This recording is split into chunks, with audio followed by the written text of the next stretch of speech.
Hi mga kamisis, nandito pala tayo sa aking garden na naman dahil i-pick ko ang aking mga pak choy dahil ready na siya. More than 1 month na to dahil nga naagahan ko siyang pagtanim. So ito pala ipakita ko sa inyo.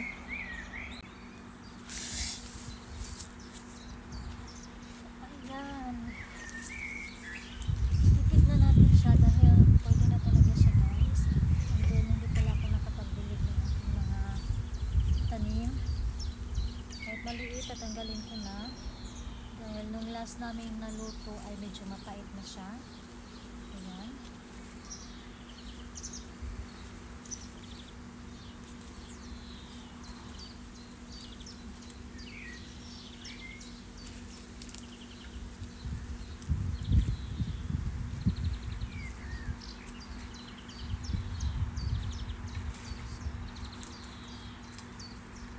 Meron naman akong tinanim kaya ayan, may masusunod tayong ma-harvest.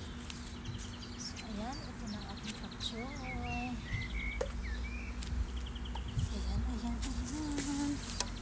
And then mag-pick na rin din tayo dito guys ng ating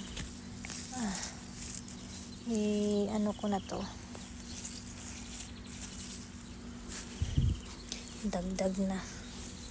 Ayan, dahil kinakain.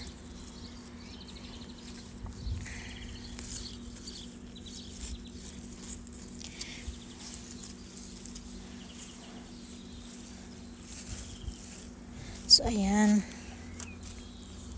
and then ito lang ating na-harvest for today. So and then ipakita ko din sa inyo yung aking snow peas guys. Grabe, ang dami niyang bunga. Ayan, ang dami niyang bunga. Makita niyo yung bulaklak niya. Ayan, pataas na sila ng pataas. Ayan, ang dami na nilang mga bunga. Ayan o, sa isang puno, ang dami talaga. Ito din, ayan, patubo na sila. Ang dami na talaga niya. Ayan, ang tataba, grabe ang tataba ng aking mga snow peas. Grabe.